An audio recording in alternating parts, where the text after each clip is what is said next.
listening to Radio Sputnik. Telling the untold.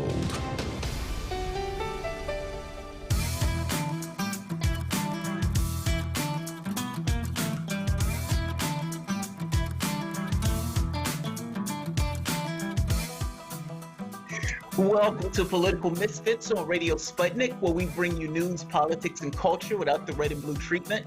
My name is Jamal Thomas. I'm in the presence of my co-host, Bob Schlehuber. Get ready to go against the grain. We have another great show for you today. A bit of cabin fever, if I'm being honest, but I suppose a bit of cabin fever is a little bit better than coronavirus.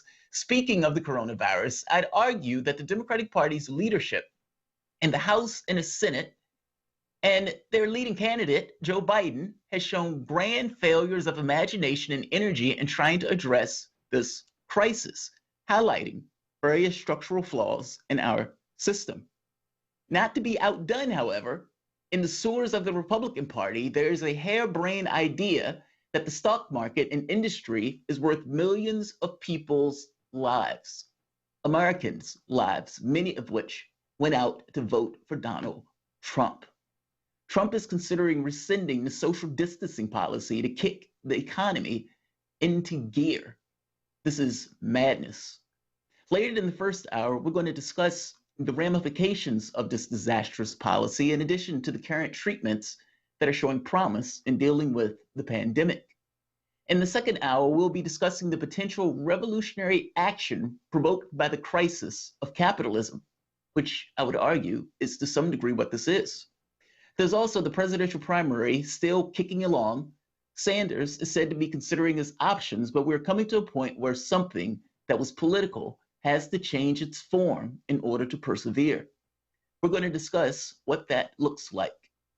Last but not least, stay tuned for our weekly Politics of the Art segment, where we're going to get into how art functions in a sphere where people are quarantining, meaning what is art when people have to distance themselves. But first, let's start here. Explain to me something.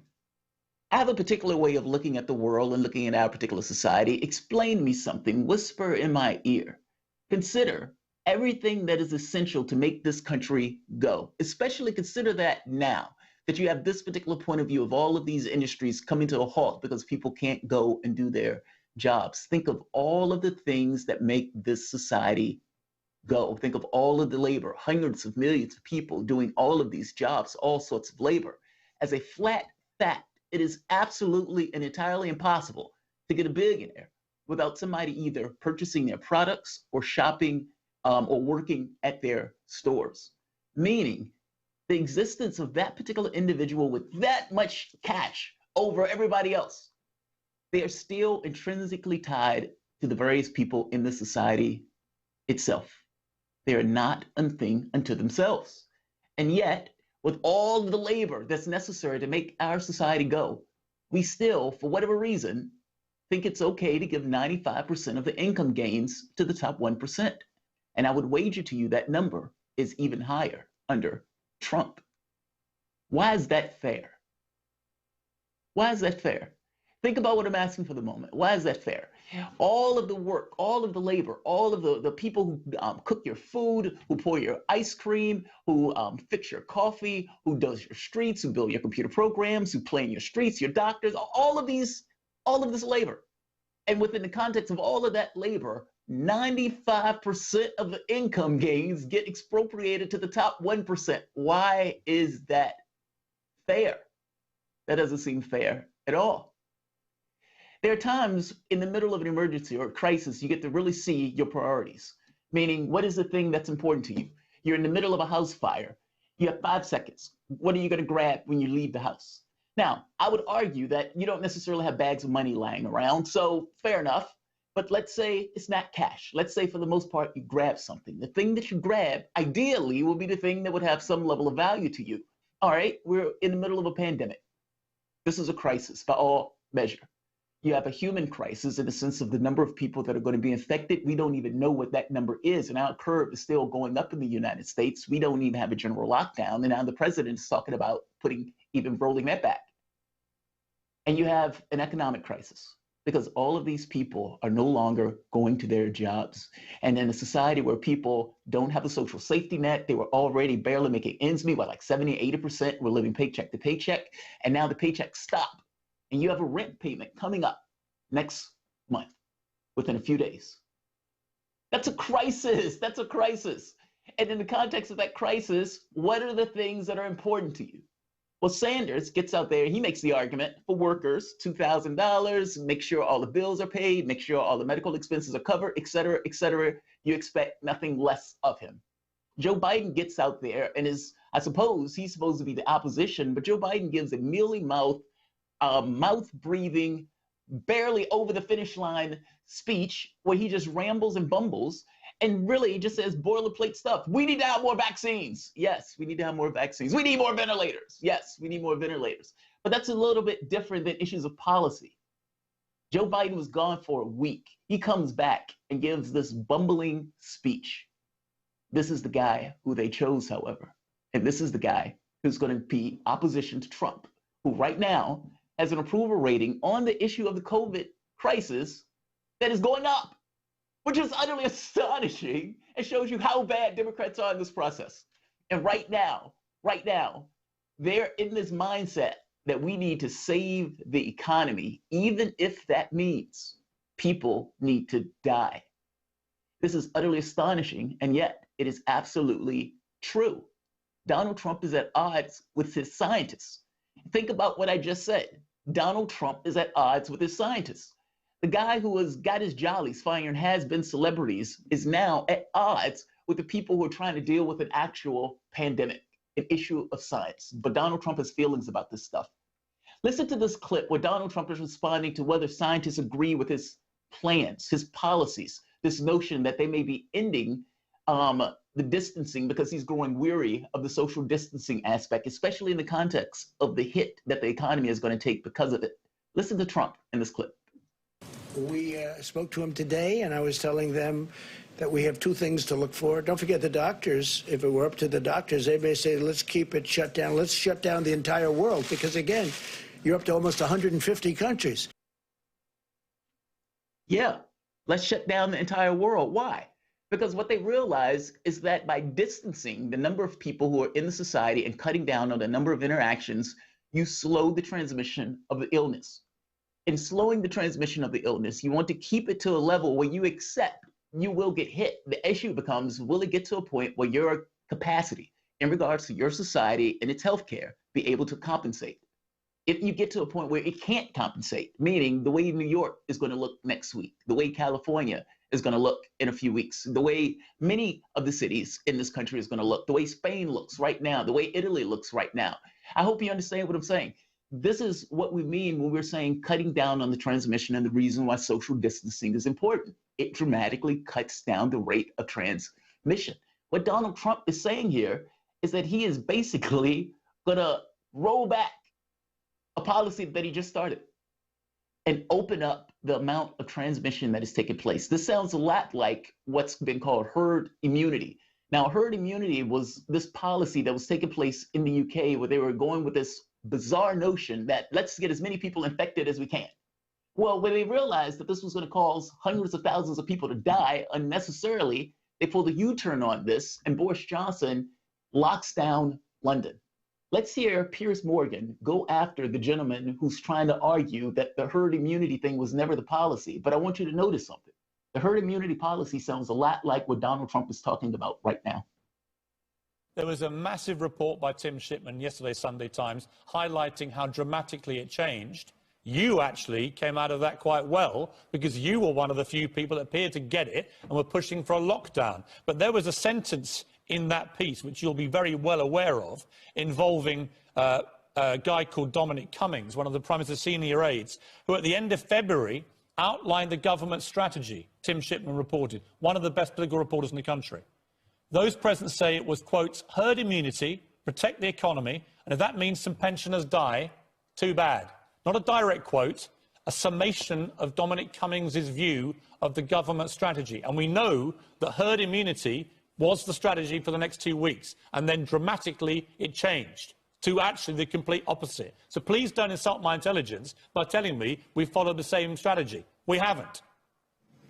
Herd immunity has never been the strategy, as I've made clear. Your own chief scientific officer said on the radio, literally 10 days ago, herd immunity was the strategy. Was he lying? No, he didn't say that. And I don't want to, frankly, get into who said what in the Sunday Times in what wasn't a direct quote. Let me play to you what the chief scientific officer said. You say he didn't say it.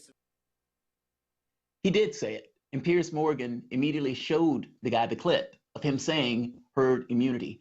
That sounds almost exactly like what Donald Trump is saying now. We need to protect the economy, yes, and we need to effectively, even if it means some older people die, oh well, we got to protect the economy. This thing that's not real. Show me your priorities.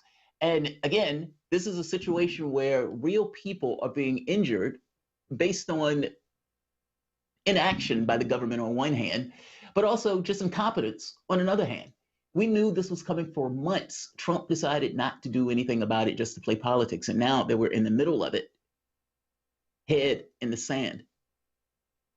Donald Trump going with this notion of herd immunity is going to get a lot of people killed. And by the way, they understand that this is going to get people killed. Take a listen to Texas Lieutenant Governor on Tucker Carlson arguing that the folks will gladly die, some older folks will gladly die in order to preserve the economy.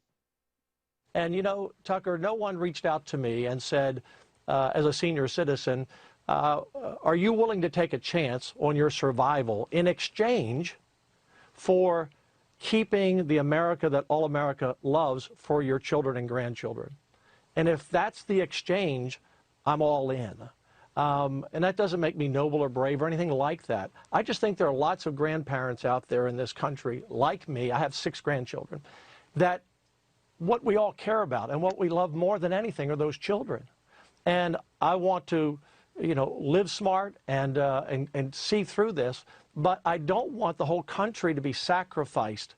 And that's what I see. I've talked to hundreds of people, Tucker, and just in the last week, and making calls all the time, and everyone says pretty much the same thing, that we can't lose our whole country. We're having an economic collapse. I'm also a small businessman. I understand it, and I talk with business people all the time, Tucker, and my heart is lifted tonight by what I heard the president say, because we can do more than, you know, one thing at a time. We can do 2 things. So, you know, my message is that let's get back to work. Let's get back to living. Let's be smart about it.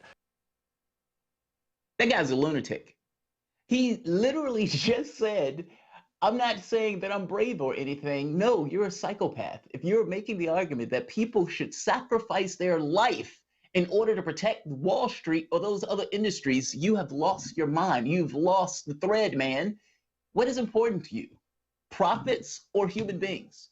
And I make the point to you that a lot of people in Washington, if you didn't understand it before, based on the actions and the behaviors that these guys are absolutely taking right now, where they are literally thinking about ignoring what scientists are saying with this notion of distancing and keeping those things shut until the virus runs its course, they are literally saying the market is God. And that, in this process, is the most important thing, even if that means some of the elderly people need to die. And that guy got there and gaslit saying, I'm not saying I'm brave or anything because I'm willing to die for the economy. It's ludicrous. The reality of it is, if you really want to deal with the scientific issue and you want to know what scientists think about the scientific issue, let's listen to the clip of the Surgeon General warning people the exact opposite of what these lunatics have been advocating, meaning stay indoors. Let's listen to the clip. I want America to understand this week it's going to get bad, and we really need to come together as a nation. I heard the stories that you were just playing, young people out on beaches. We see here in D.C. that the district set up a cam for people to watch the cherry blossoms. You look on the cam, you see more people walking around than you see cherry blossoms. And this is how the spread is occurring. And so we really So you don't think people are taking it seriously? I think that there are a lot of people who are doing the right things, but I think that, unfortunately, we're finding out a lot of people think this can't happen to them. When you look at what's going on in New York, and we said this at the beginning of our 15 Days to Stop the Spread initiative, that the numbers you see reflect what happened 2 weeks ago. We don't want Dallas or New Orleans or Chicago to turn into the next New York, and it means everyone needs to be taking the right steps right now, and that means stay at home. Yeah. I hear the urgency in your voice, sir. I wanted to ask you, actually, because the president tweeted just last night around midnight, and he said, and I can put it up on the screen, "We cannot let the cure be worse than the disease. At the end of the 15-day period, we will decide which way we want to go." That's lunacy.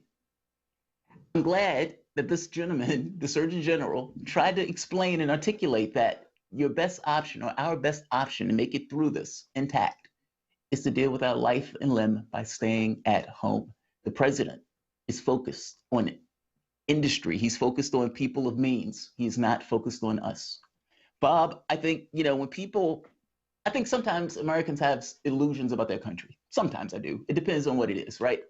I don't think people have any illusions about the political space being full of sharks who are screwing them over for economic ends. But I do think that we do have sometimes, to some degree, this image of our country is not being as bad as I think we think it is. And when you're in the middle of a crisis, and what they said in the middle of the crisis is basically, we need to protect companies. We need to protect the people who are giving us our campaign donations. We need to protect the people of means, and we need to protect them first. And then if we get the opportunity, we can help these other people. However, if it means that there may be a recession, then no, we're going to send those people back to work, even if it means millions of people are going to die as a result. Now, that's not conjecture. That is literally what scientists are forecasting based on the actions that Trump is taking. I am blown away by that. Look, I'm cynical in regards to Tomorrow. I hear it in your voice, the anger, the upsetness, and we're two American heroes sitting at home. But we do need to go to a break here on Political Misfits. A lot of energy, a lot of things to talk about, a lot more from Jamarl Thomas. I'm Bob Schlaber, back after this.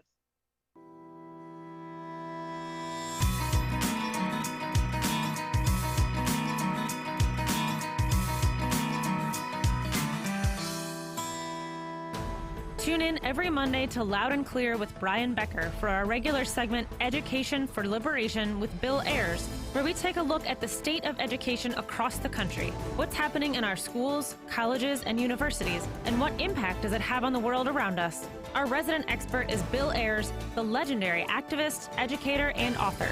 Tune in to Loud and Clear this Monday and every Monday for Education for Liberation with Bill Ayers.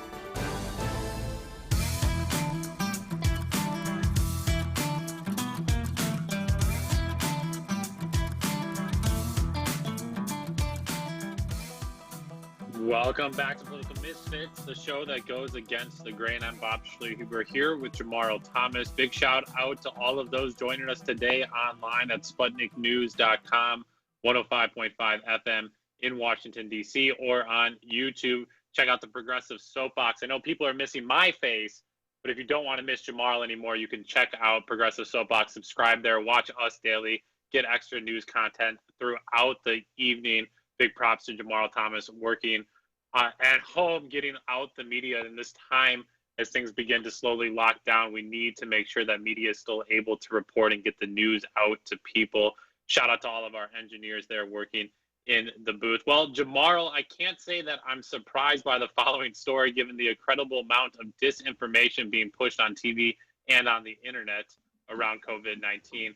And that disinformation is not only from amateur doctors and WebMD search specialists. The president of the United States, Donald Trump, has also been pushing potential cures to COVID-19 without stressing the potential part of potential cure and not insisting on people see a doctor before they take any medicine that is not sold over the counter at a pharmacy.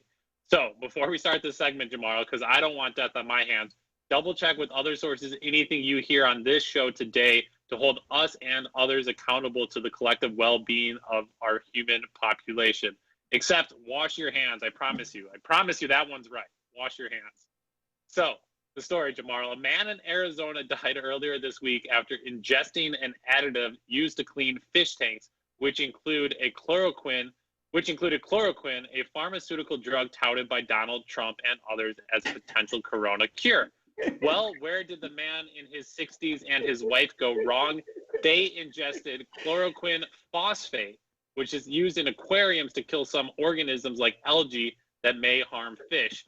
It was a phosphate part, Jamal. That's where he went wrong. That and then listening to Trump. That's the part of the story that he went wrong. If it kills algae and fish, we now know that it also kills humans. Within 30 minutes of taking chloroquine phosphate, the man in his 60s experienced immediate effects and had to be admitted to a nearby hospital, the medical system in Arizona said in their press release. The man's wife told NBC News she'd watched press briefings where Trump talked about the potential benefits of chloroquine, and she recalled the name from the treatment she used on her koi fish. The woman said, I saw it sitting on the back shelf and thought, hey, isn't that the stuff they're talking about on TV? We were afraid of getting sick. Scary times, people looking for anything and everything to keep them safe. And in this case, these people failed at doing that. We are joined by Dr. Dadi Sharee, Associate Professor of Biology, Co-Editor-in-Chief of News Junkie Post, and author of We Have Dared to Be Free. Dr. Dadi, thank you so much for being back with us. Hello, Bob and Jamal. Happy to be back on Political Misfits. Thank you. Well, thanks to those folks in Arizona. We know chloroquine phosphate isn't going to help cure folks of COVID-19. Where is the medical community in regards to slowing the global pandemic?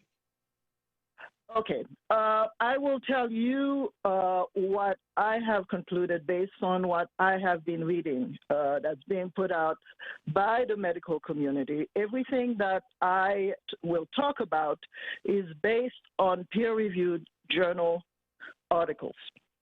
Okay, now to follow up on your previous discussion, this disease has been known in the United States since January 10th.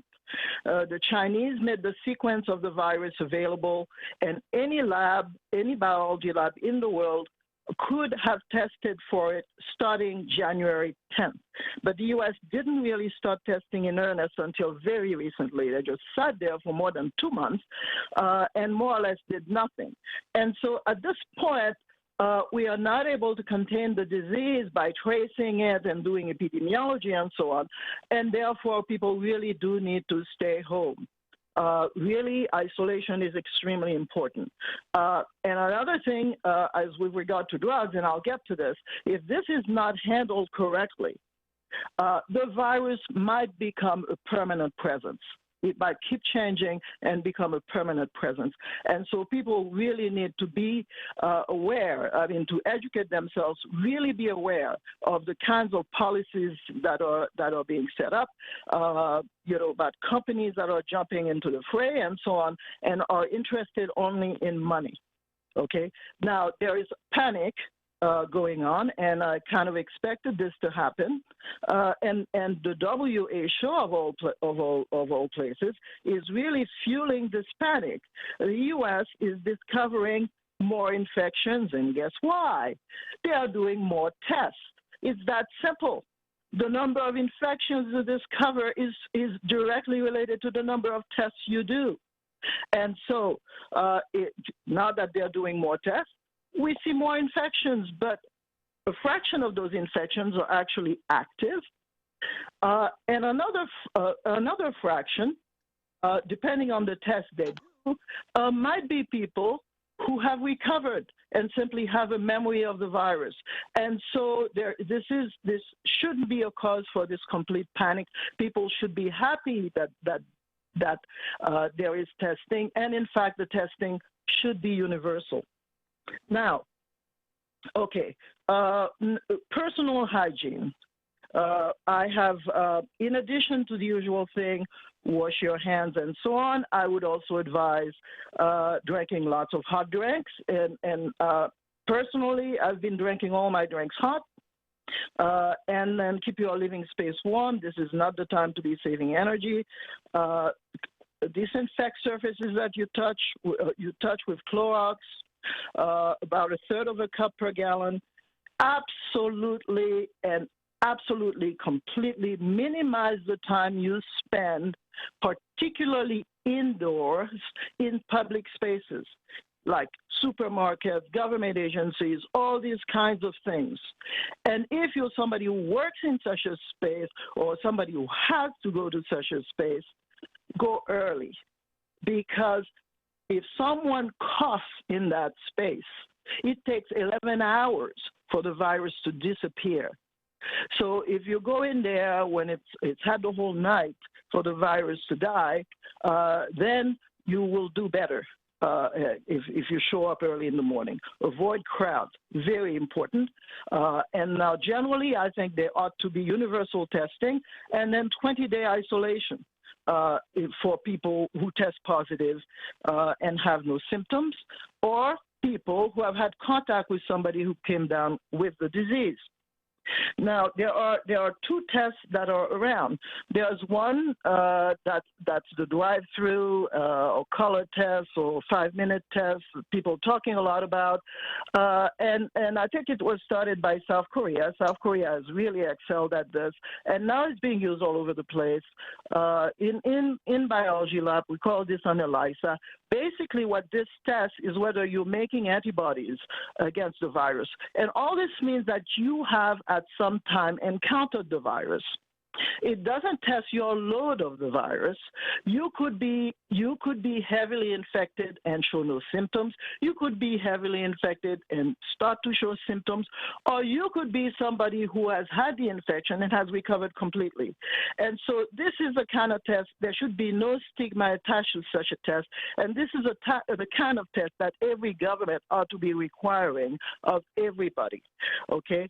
Now, another test is called real-time RT-PCR. Now, as opposed to testing your memory of the virus, this test actually detects the virus itself. Not only that, but it detects how much virus you have. Okay? So if you take this test, then it could tell whether you're actively infectious, whether or not you're showing symptoms, or...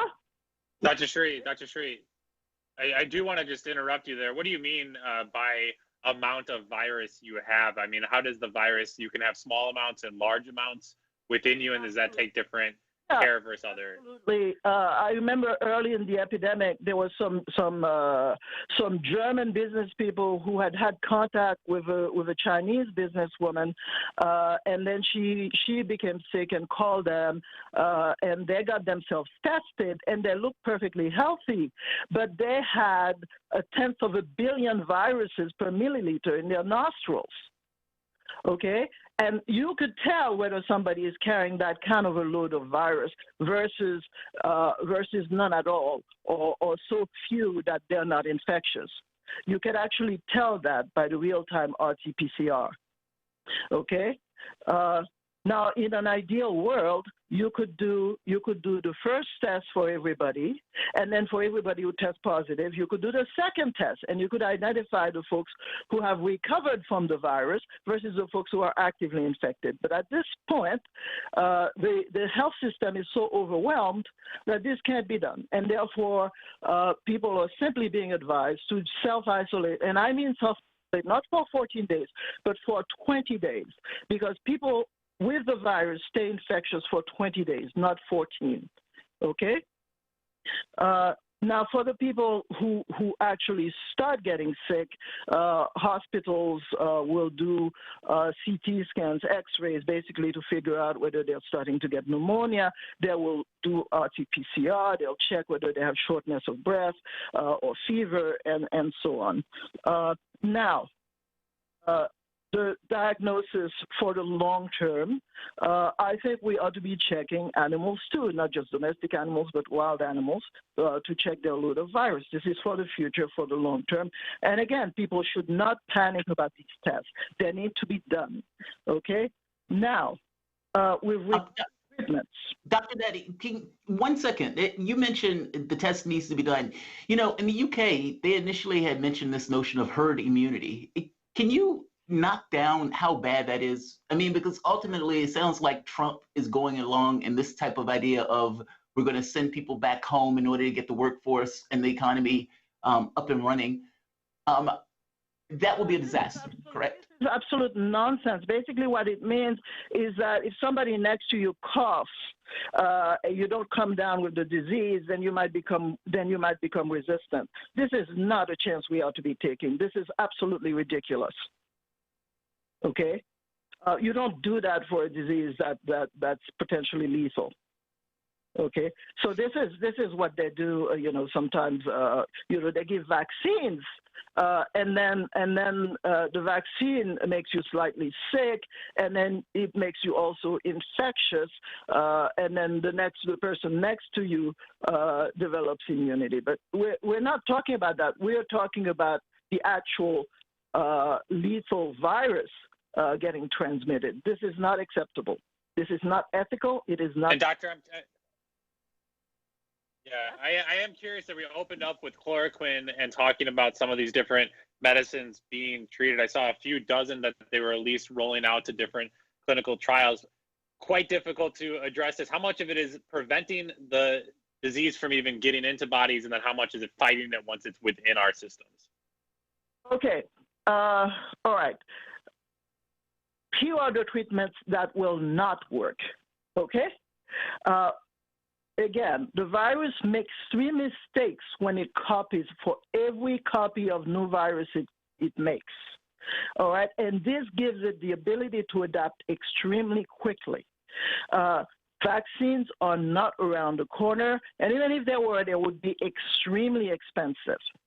All right, and these are vaccines that are being developed where they give people the spike protein that's on the surface of the virus, and then they're supposed to raise antibodies against the spike. But that's just one target, and you do not attack a virus with one target. Just imagine this virus has like a big sphere that's covered with Velcro, okay, and you're throwing stuff at it that's going to hit it at different places on its surface, all right? But this virus can actually change its surface so it's not sticky anymore, okay, if you just throw one thing at it. So what you need to do is you need to hit it with several things simultaneously. If you throw just one thing at it, what you will get is viruses that are resistant to that drug. Okay, very important. These trials where they are using one drug are actually dangerous. They may work a little bit initially, but eventually what we will get down the line is probably resistant viruses. Okay? That's fascinating. So, wow, that's fascinating. I didn't know that. So there are multiple, I guess this is kind of a key lock mechanism. This, the items that are on the front of, or the outside of the cell that would allow this kind of interlocking or interaction with the cell itself. If there's an immunity that develops, they have to know that though, right? I mean, if there's an immunity that develops for something like this is the scenario where you mentioned this could just be with us going forward. I mean, basically you end up with a virus that is mutated that no longer is paying attention to either some kind of vaccine or the medicines. The original drugs, yeah, exactly. The other thing I perceive is that there's a bunch of pharmaceutical companies that want to make money by recycling non-FDA approved drugs that failed against things like Ebola and HIV. And these I think are basically charlatans. They're just trying to sell their drugs. Okay? And these drugs have terrible side effects. One of these drugs didn't work against Ebola, so they just want to throw it at people. This is again not acceptable. And some of them are actually intravenous. They are expensive, and they're not even that convenient to use. Now, here is what will work is, if we're lucky to find it, and I think we may have found something like that, is a drug combination where you have two drugs that can attack the virus simultaneously. And another thing is what is called convalescent plasma from people who have actually successfully fought the virus. And so what they have is a bunch of antibodies that, again, can attack the virus from every angle simultaneously. Okay? So getting now to the chloroquine, First of all, it's not chloroquine, it's hydroxychloroquine. Chloroquine is actually a very nasty drug that used to be used against malaria. It is not anymore, and really people should not keep saying chloroquine at the same time as hydroxychloroquine. We're talking about hydroxychloroquine, which is different and which is much less toxic. This is a drug that has been used since 1955 to treat lupus and arthritis. It costs 80 cents a pill. It costs 80 cents for a 200 milligram pill. All right, and it makes the virus disappear from about 50% of people in 6 days. Now, if you add azithromycin, this is actually an antibiotic, but some scientists suspect it may also have antiviral properties. If you use azithromycin together with the hydroxychloroquine, and you give azithromycin 500 milligrams a day for the first day, and then 250 milligrams on days 2 to 6, by day 6, the study was done. By day 6, 100% of the patients were completely clear of the virus. This is the treatment that is being promoted by Dr. Didier Raoult in Marseille, France. And I read these studies very, very, very thoroughly, and I think they're very promising. The only thing about it is that he used 36 people for this initial study. Now they are expanding the study. But again, I would advise people before they take those drugs, even though, and by the way, azithromycin has been on the market since 1981. It is one of the most popular antibiotics used, and it costs about $1.20 for a 250 milligram pill. Okay, but anyway, Dr. Daddy, how does antivirals work in this case? I mean, when we're talking about bacteria, we can use antibiotics. The antibiotics, for the most part, can get rid of the bacteria. But when we're talking about viruses, we're talking about something that's burrowing in our own cells, and effectively using the machinery of our cells to make more of itself, basically hiding within our own biology. Yeah. How does antivirals make that distinction between wheat and chaff, if you know what I mean? Like, how does it delineate between what's self versus what's not in regards to the virus? It uses our cells machinery as well as its own. What they've observed in vitro, with the hydroxychloroquine, what happens is the virus goes to hide in actually the cells. When they're attacked by a virus, they take the virus into this acidic compartment to try and destroy them. And the virus actually takes advantage of this to develop, but it seems like in the presence of the hydroxychloroquine, it cannot. And this is a completely accidental discovery. I think they discovered this because they noticed that that lupus patients and arthritis patients who were already taking drug were not coming down with the disease as much as other people. So this was discovered completely accidentally. There's still a lot of work to be done to really figure out all the details of the mechanism. The azithromycin, we don't know at all. It was basically being administered to prevent secondary bacterial infections in people who had the virus, and it seemed to do more than that. Okay, and but this, I feel, is way better, for example, than some drug company that made a drug against Ebola 10 years ago, doesn't know what to do with it, and then decides, okay, we're gonna do drug trials and just give it to all these poor people. This is not right. This is not acceptable. Mm-hmm. Yeah. Let me ask you a point on that. On that note, it's been really heartening to me to see the international response by medical professionals. We have Cuban doctors going to Italy, Chinese doctors in Iran, Iraq, and France, and other countries exchanging supplies and information and knowledge. It really shows that we do have the ability as humans to deeply interconnect, to take care of the well-being of the masses if we want to.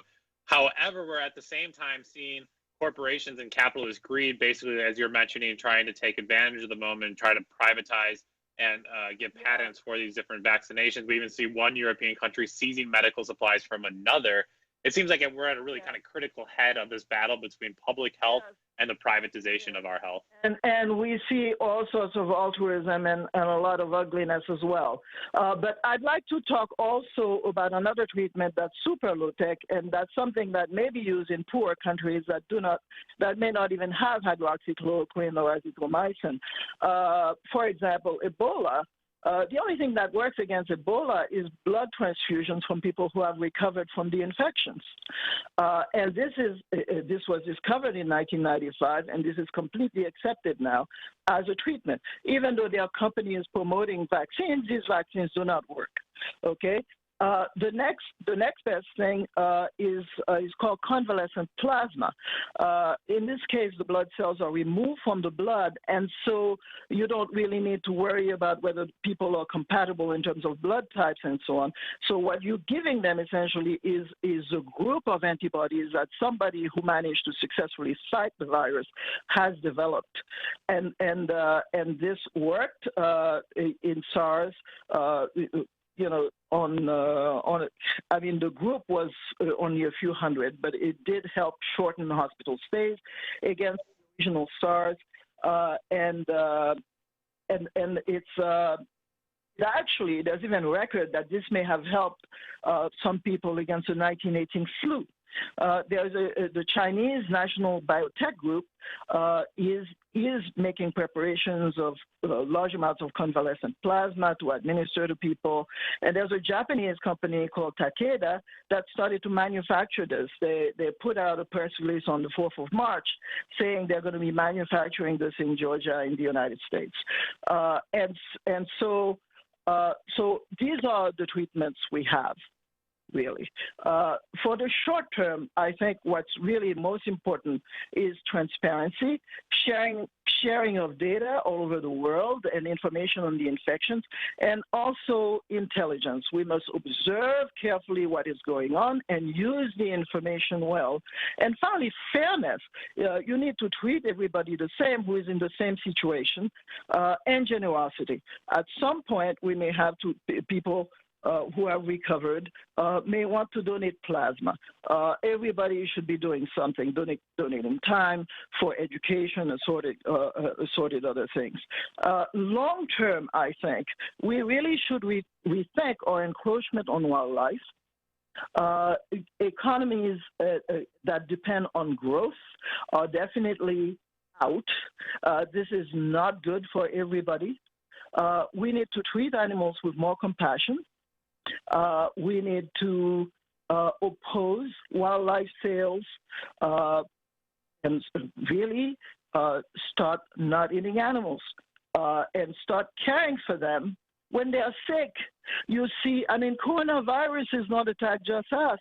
They attack birds, they attack beluga whales, they attack all sorts of things. But we only get worked up when they attack domestic animals and humans. And then that's when we do all our research and try to understand them. But if we had been doing this out of compassion for other creatures, we might be a lot farther along. Now, there's a lot of conspiracy theories about where this might have come from. Well, where it come from is natural selection, the same place where humans and bats and pangolins and grasshoppers and everybody comes from. When you start becoming too successful, other creatures back on you, viruses, cockroaches, rats, etc. Okay, this is what happens, and so. We don't need to see secret human hands behind everything. Nature is a lot bigger. And so, but what I think, though, is that Big Pharma is taking advantage of the situation and is making things worse. And we need to control this. It's also incompetence, right? I mean, this is not a situation where we don't have the technological know-how to deal with the situation. Meaning, from a technological standpoint, we can make the test kits, we can ramp up production if we wanted to on this kind of World War II level in order to get these items out. We just don't do it. I mean, we prioritize other things. So that's basically what we end up with, unfortunately. scientists, I'm getting emails from work, from hospitals, asking biology labs to donate supplies, and I mean basic supplies, test tubes, face masks, things like that. I mean, this is not acceptable. We should be able to manufacture these things. We should be able to ramp up the manufacture of these things. With regard to tests, there are companies like there's a company that makes 300,000 real-time PCR kits a day. We're not using them. Okay, we be able to get those. And I think to some extent, the big pharmaceutical companies, they want this situation because they can then sell their drugs for assorted, very, very questionable drug trials. We really need to get on them. Yeah, absolutely. Dr. Dadi Sharif, I do want you back on the show to talk more about, as you mentioned there, the corruption amongst big pharmaceuticals. I highly encourage our listeners to check out News Junkie Post, read more from the doctor on the Haitian cholera outbreak and her latest there. She continues to follow COVID-19. Thanks again for joining us. We're going to take a quick break on Political Misfits live in Washington, D.C. We're back after this.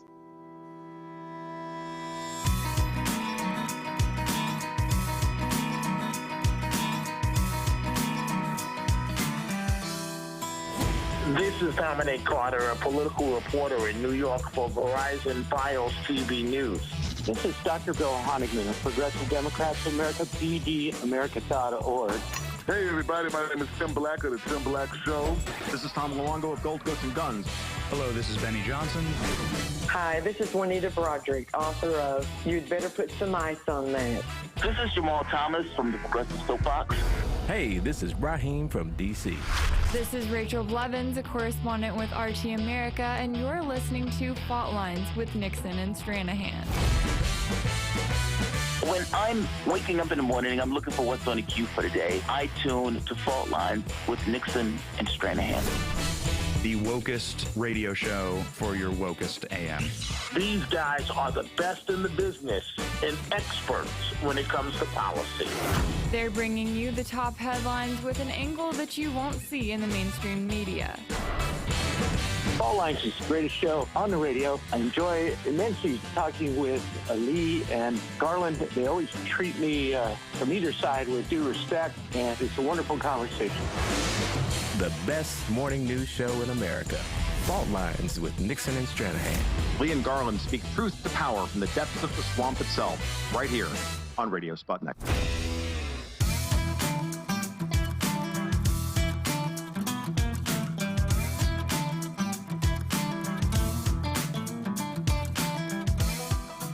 Welcome back to Political Misfits on Radio Sputnik, where we bring you news, politics, and culture without the red and blue treatment. My name is Jamal Thomas. I'm here with Bob Schlechthuber. We've been talking about what we might have to do in order to stop the spread of COVID-19 and what might work to help other people recover from what is basically a devastating illness. But let's get back to our government and the plans that our government are doing while we all hunker down and wait for the storm to pass.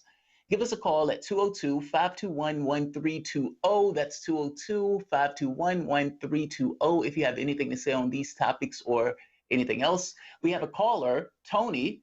Tony, what's going on? Hi there. Thanks for having me. Great show today. Very sad to hear people are eating aquarium chemicals and dying to try to protect themselves. That's what we try to have an uplifting show, you know. we try to have good times. So what's the topic? I got bad news for you. So I live in the eastern part of Austin, Texas, where Austin is a very rapidly growing city in the last 10 years, and a lot of the communities of color that have lived for a long time in various parts of the central, eastern, and southern parts of town have been relocated communities on the outskirts of Travis County, and as a result, there are just huge housing developments and apartment complexes in areas that are not designed to sustain these types of people. So, for example, there have been no supermarkets in these areas. There's very, very limited government-provided transportation to get to town where there are services. And for the longest time, there was no medical facilities at all. Now, the county in the last year finally relented and put a mobile trailer outside of the local fire station that would serve as the basically one-stop shop for all things potentially medical, where dentists would occasionally come and nurses would be on hand, and you could get prescriptions mailed there. However, we found out Sunday, in the wake of the coming lockdown, that Travis County has decided to shut down all of these mobile medical trailers, and this is the Travis County Health Initiative. So now we are living with this idea that we don't have any kind of health care available to people locally at all, and if they're without the what's the word I'm looking for?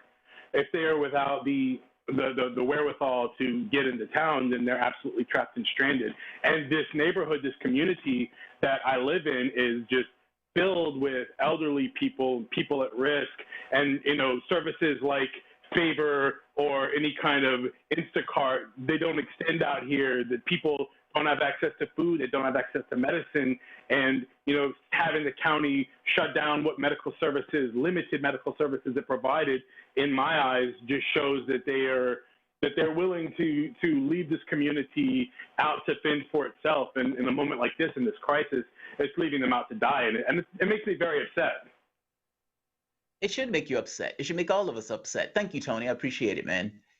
We have one more caller, Ben, with a comment on Biden. What's going on, Ben? You staying safe? Yeah, here in Ohio, everything's kind of, we were, I guess, the only reasonable state. We're in the primary and everything. Ironic, right? But no, I was just curious. We're in a moment of an unprecedented crisis. They were talking about the unemployment rate could get as high as 30% in some areas. It's an almost like The Last of Us, apocalyptic scenario. And so far, the common sense, socialist with a thick Brooklyn accent is the only one that's being competent, it seems, whereas the proclaimed front runner for the Democratic Party is where did he get abducted by what happened? Where is he? He was. Isn't it so sad? He was on The View today. He was sitting in a chair and looking slightly better. But yesterday, those videos, I just don't understand why you're doing that if that's the result, or why you're not doing a pre-recorded something or another. But to have basically your guy hand waving to the cue card guy or somebody basically saying, "Please help me, I don't want to be up here anymore." I don't get it. Yeah, that was pretty funny. Thank you, Ben. I appreciate the call, man. Look, both callers are right? I mean, ultimately, we're talking about a situation where people are in dire straits. I mean, it's the 23rd. In about 6 to 7 days, you're going to have a rent payment coming up, and a lot of people without a job to deal with that rent payment. It's a crisis. And the person who's the standard bearer for the Democratic Party was nowhere to be found for 6 days. It's utterly astonishing. It's astonishing. Yeah, and Jamal, just to go to, again, a local Democratic level, we are facing, so many different people, this inability to get direct services to people at their door. And we were talking to some large corporations that own a handful of buildings yesterday. We said, well, we need support getting stuff to people's doors. And they go, there's so much liability and insurance. We just can't have anybody off the property coming onto the properties to get people that need those support.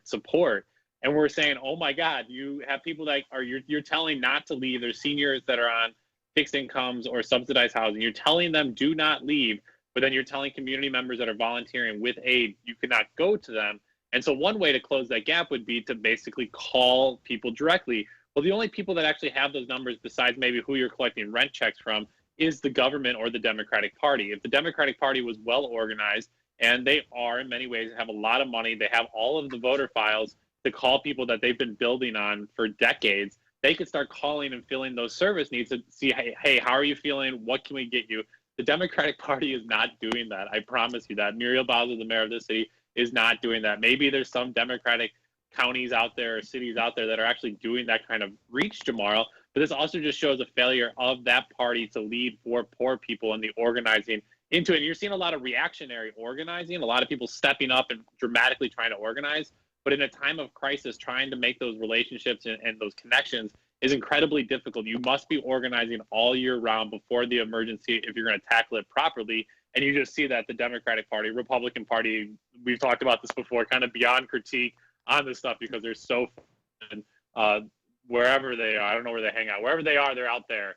But the Democratic Party is not doing grassroots organizing. And I think this kind of hurt Bernie Sanders. He was trying to run Jamal in a party that doesn't do the type of organizing that he's calling for people to engage with. And those who have been organizing haven't been doing with the Democratic Party. And Bernie Sanders tried to kind of take over the Democratic Party. And I don't think enough organizers even saw that worth their time because of moments like this where they're seeing a complete failure to get these services to people that the Democratic Party espouses to care for. You know, and that is really what it boils down to when we're talking about politics. I mean, a lot of the fight sometimes takes place in these kind of real abstract levels, but ultimately we're talking about real people, human beings who have needs, have things that they need to do in order to get from point A to point B. And how does the government deal with those needs? And, you know, with something like this, that is, you know, I think it's fair to say catastrophic, you get to see the priorities of the government itself, and especially within the context of the parties. And you have somebody like Sanders who's very clear on what he wants. You know, I want very clear in his policy prescriptions. And then you get this kind of failure of imagination within the context of the parties. Like, I mean, the Democratic Party is basically just arguing. I mean, their model of what to do is basically the same as the Republicans. It's just tweaks around the edges. We need to add a little bit more security here. We need to tweak this little part. But it's not like a radical reimagining of kind of the way we go forward. You know, it's like, you know, they're acting as if this is just a glitch. Well, it's not a glitch. I mean, we're like $5 trillion in debt. And on top of $25 trillion in debt, we're talking about an oil crisis that's going to wipe out the oil markets in the United States. We're talking about technological change. All of these things are taking place all at once, and then add into that a virus that ticks over the economy. I agree with you, Bob. I mean, when I hear the gentleman before making this point about there's nobody around in regards to helping us in these various communities. And it's like, wouldn't it be fascinating if you had a party that was? You know, like maybe you would be so hard up for the youth vote in that scenario. And what's so amazing, and I think we see this all the time with international aid, is that you just end up with huge warehouses of rice or soy that the U.S. ships somewhere, and there's no actual needs assessment of what people need in their communities. And then oftentimes you flood places with aid, and that throws off the local economy because the local economy has already been operating probably obviously for a long time, and that throws off the internal markets. And so it actually causes more damage. And I was speaking with the executive assistant of the mayor's office who basically said, yeah, we're dropping off Capital Area Food Bank, tons of food over there, free medical gear for the people over there. Like, and they're just like kind of throwing, it was like Donald Trump more eloquently throwing out paper towels to people in Puerto Rico, where you're saying, yeah, like I'm sure people need a paper towels after a hurricane, but you don't just kind of like throw it at them into a crowd. Like, this stuff needs to be systematically delivered out to people and making sure that people are needing it. In a time of crisis, there's manufactured scarcity, I think, is what the lesson from that first hour was. Like, we have all of the solutions and we have all the medical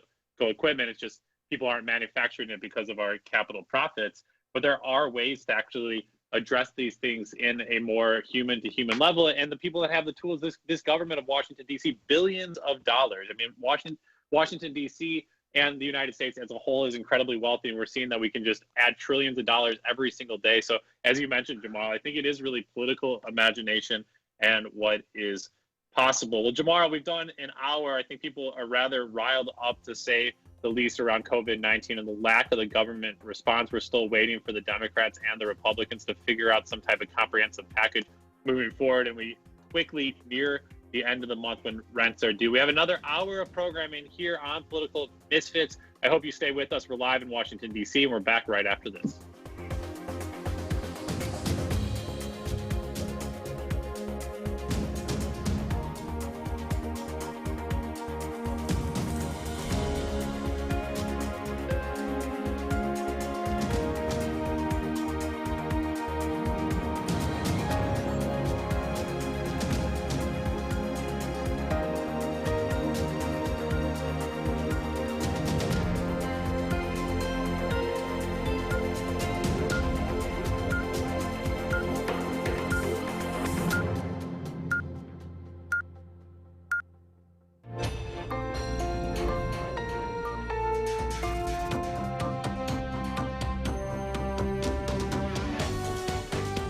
listening to Radio Sputnik.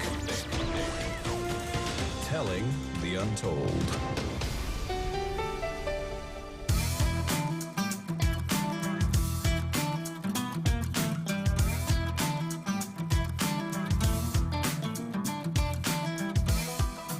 Welcome back to Political Misfits on Radio Sputnik, where we bring you news, politics, and culture without the red and blue treatment.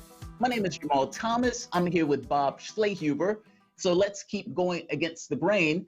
Lots to cover over the next hour, including the basic and persistent question that I think it's too soon to know the answer to, but I will ask nonetheless.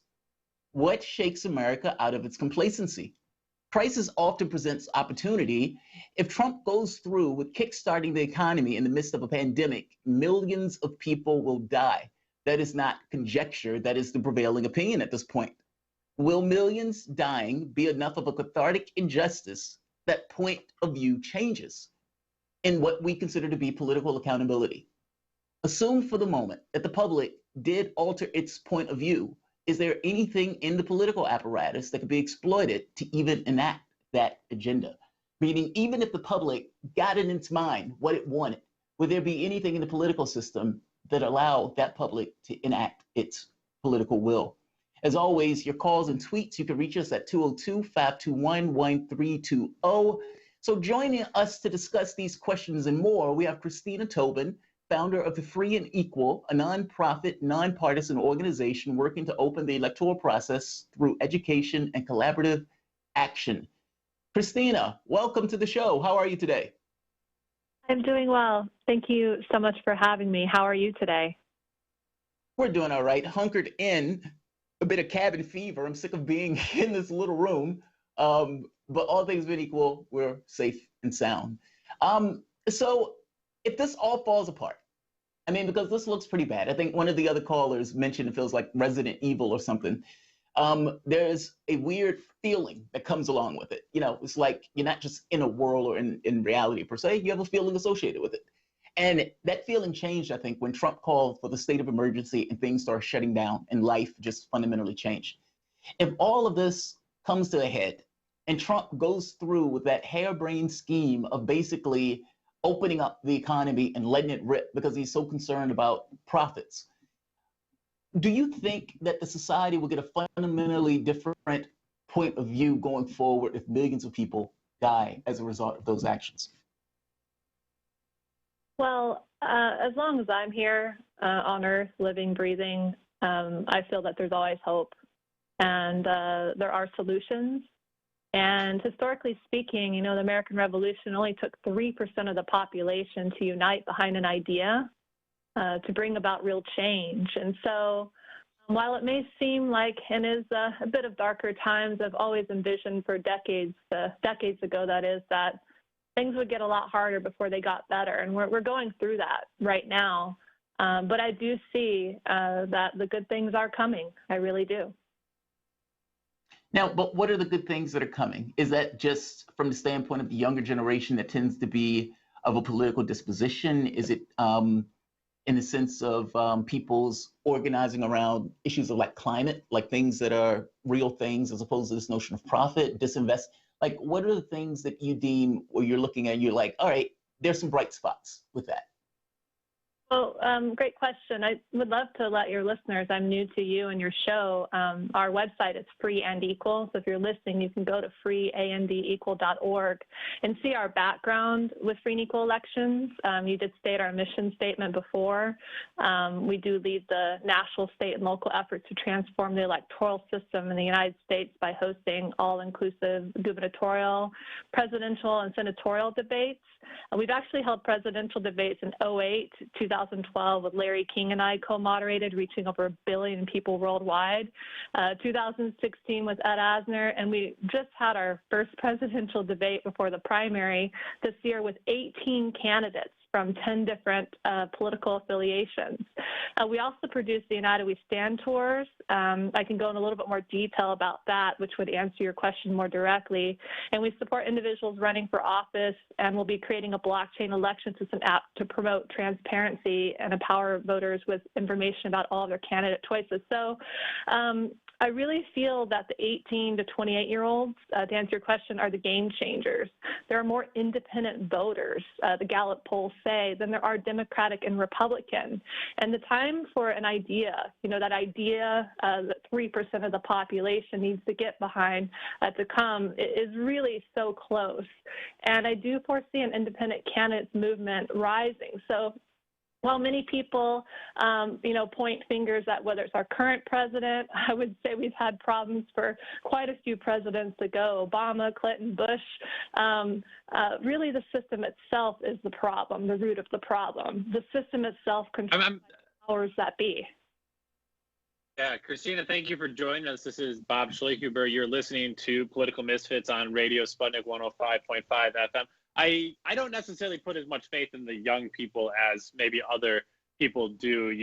Plenty of young people are Republicans, right-wing leaning, whatever you want to call them, bad names that I have for them. So I don't necessarily always trust them, but I do see that there is opportunities, as you're saying, as people become more conscious through the increase of education if they properly tap into it. But for me, the lack of an independent movement has always been because of the rigged nature of the system, as you're kind of alluding to. Both the Constitution, I think, is generally framed to favor a two-party system, and then the way in which money and politics has just overridden the system to basically block people out. We're seeing here in Washington, D.C., the impacts already of a public finance system where every dollar you raise is matched by $5. This is already happening in New York and a few other places around the country. I'm curious for you, where, I guess kind of a two-part question, where are the most rigged parts of the system that are preventing a rise of an independent party? And two, out of those different places that are rigged, in this moment of COVID-19, when we are kind of questioning, having new conversations, have a potential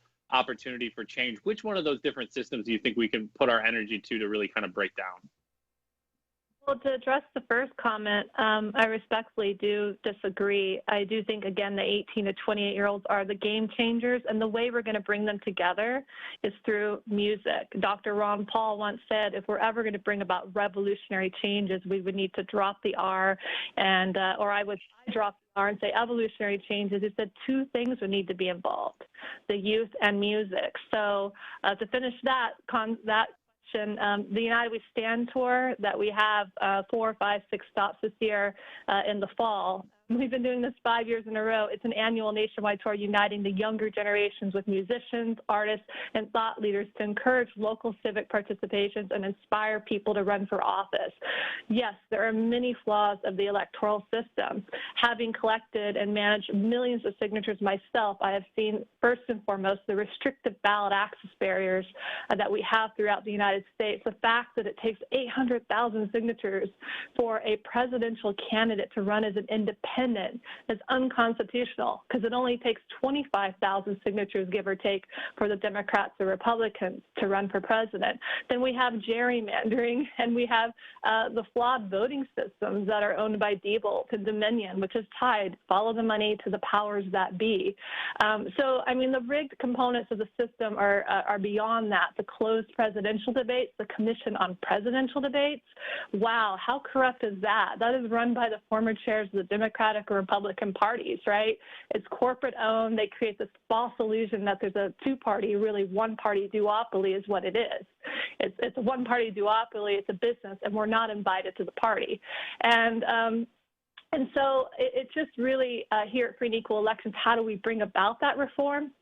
We replace them all, starting with Congress first. And that is the whole mission of what we're doing through the United We Stand tour, is to ignite and give candidates on all levels, targeting Congress first, a free and equal chance of winning on a decentralized hub beyond Facebook in the future. And I can go into detail about our blockchain election system app, which will be launching this last stop of our United We Stand tour, which will present our presidential debate. Well, one moment. Before we go into the app itself, allow me to be gloomy for a bit. My guy took an L in this race, and he took an L in this race despite having the majority of the population saying, yes, we prefer his policies. And yet they still vote for somebody else. The race, it's not over yet, buddy. It's not over yet. The race is not over. But you get my point, though. You get my point. Keep hope alive. Keep Bob Hope alive. But you get my point. Basically, the public, in a moment of crisis, had the opportunity to choose what they wanted. And the public chose this fickle quantity of electability, as if the memory of Joe Biden, I'm sorry, the memory of Hillary Clinton, the memory of Al Gore, the memory of John Kerry, as if that didn't exist at all. It is utterly astonishing to me. And so when I hear this thing of, yeah, is it rigged in all sorts of ways? Yes, it is. But it's also this notion of this esoteric other. You know, part of the problem with ever trying to get this kind of secondary or third party is that when people go, they want their votes to count. So even though you may have a majority of people who consider themselves independents, when they go and vote, they still end up voting one party or the other party, even if it's just a race to the bottom. For people who are backing Sanders, I agree with you. I'm not as cynical as Bob on the youth vote. Where does that energy go, though? Because that energy is not going with Biden. I mean, basically, Sanders was trying to articulate his will through the political edifice. And he would have ended up basically with this notion of internal, meaning the government itself, and external, with this kind of outside movement working in tandem with the governmental system. That was the win-win. Well, he didn't get that. And so that fell apart. So you end up with a movement without any ability to articulate what it wants in the political sphere. What happens to the people of that movement? And does that ended up being in something as a different party? Or are we back to this whole thing of the party system is somewhat rigged and makes it almost difficult, if not impossible, to push through it?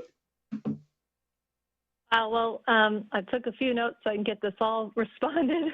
I'm sorry. Yeah, I'm sorry. I was talking my way through it. But basically, where does Sanders supporters go? If ultimately, when all of these people who are backing Sanders was actually taking a chance in politics, and in trying to take their chance in politics, they were backing their guy. Their guy, all the weight of the Democratic Party itself came down like a ton of bricks in order to do everything in their power to stop him, even if it's putting up Joe Biden to do so. So where do those people go when it's extremely clear that they're not wanted in the party? They want their vote. They don't necessarily want to do anything for that vote, though. So where do those people go?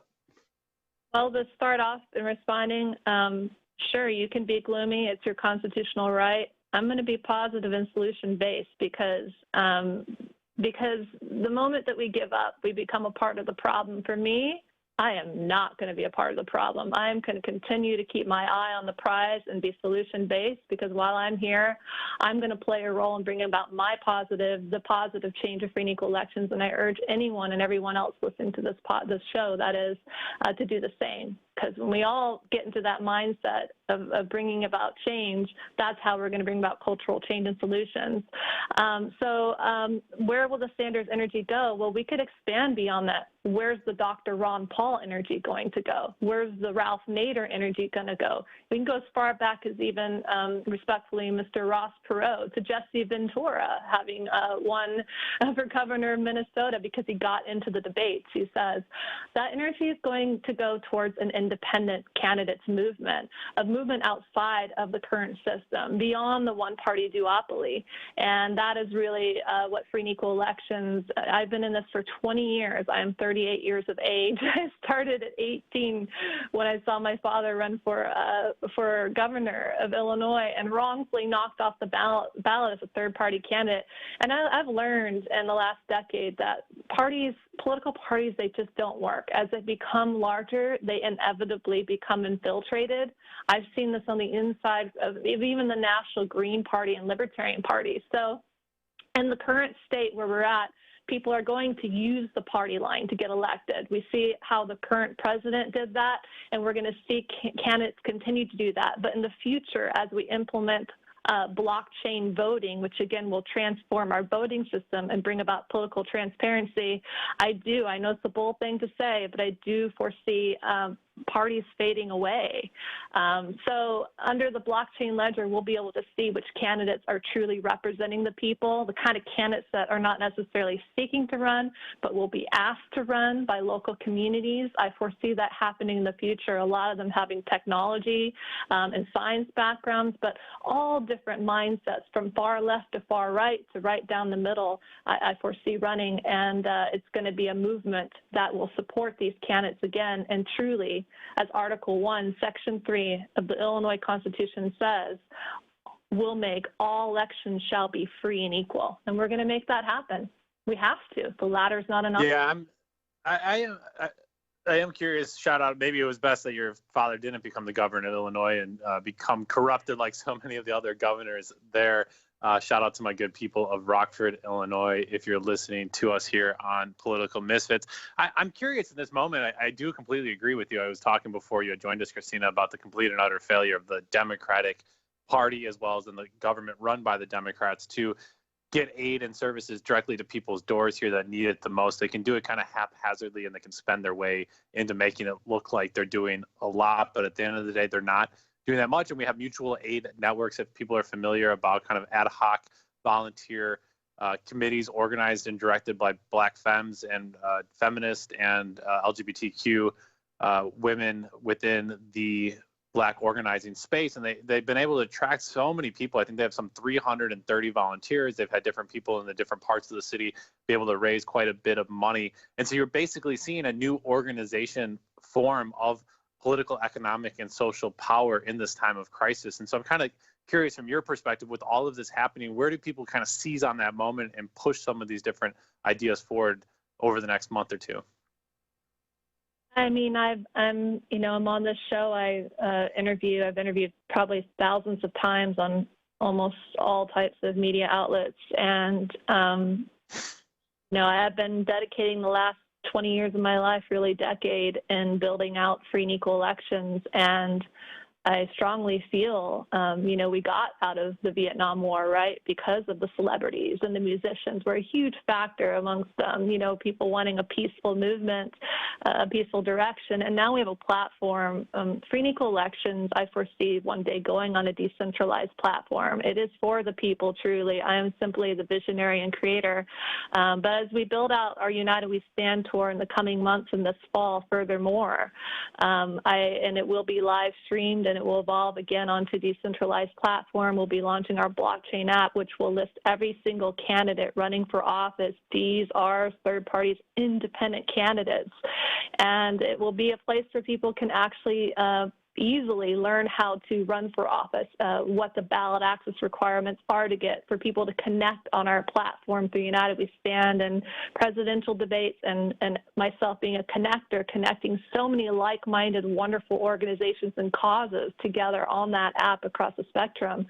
I do feel that United We Stand tour, you can go on to our website, freeandequal.org, and see that we will be at Earth Day in Fort Wayne, Indiana, returning our second year this April 25th and or fall, given what's going on. And Freedom Rise in Oregon this October, Sister Winds Festival in Colorado this October, and Tribal Vision down in Taos, New Mexico. And I foresee the tour evolving throughout dozens, if not all 50 states in the future. So when we rise as a nation, there are so many more of us than there are of them. And I hope that answers your question. There's a reason I've been called to do this, and there's a reason I have not stopped, because I knew it would come one day when individuals like Sanders and Dr. Ron Paul and many more would be cut out. The system is rigged, but it's all the more reason to fix it. And we start with replacing Congress first, just a couple hundred seats, and that's what will happen. It has to. So you said beforehand that many of the people, or many of the political parties, that the people are basically cut out of the political process. How many, well, and I guess there are two questions here. When you guys are composing the blockchain, why do you believe that this is not a bigger priority in regards to our government or our system? I mean, I always think it's really weird that in multiple elections, we have people who have questions about the integrity of the election. And it doesn't seem to be a larger issue that bubbles up in regards to, kind of a larger context. It's just kind of questions that go on in the time about the elections. Why isn't that a larger issue? It seems like that would be a bigger deal. Oh, well, simply put, this is what keeps these people getting reelected. When they have flaws like a singular vote system, that's the worst vote system you could have. You could implement approval voting or instant runoff voting, also known as ranked choice voting, which is passed in Maine and other states, where we can get rid of the so-called wasted vote syndrome, the whole fear, Ralph Nader, you voted for him, you wasted your vote, Al Gore didn't win. I'm sorry, two-party, one-party duopoly. I see right through you. We see right through you. They intentionally create this rigged system, these restrictive ballot access barriers. My dad ran for governor in Illinois back in '98. I learned then at 18 years of age that it takes 25,000 signatures from registered voters within a 4-month period. You can only gather during the winter months, the coldest time of the year, to get on the ballot, while it was only 5,000 for Democrats and Republicans. And a lot of them use government employees to get on the ballot and or to knock candidates off the ballot. I've even sued Michael Madigan, Democratic House Majority Leader, back then for using full-time state employees to successfully knock an independent presidential candidate off the ballot in Illinois, Ralph Nader.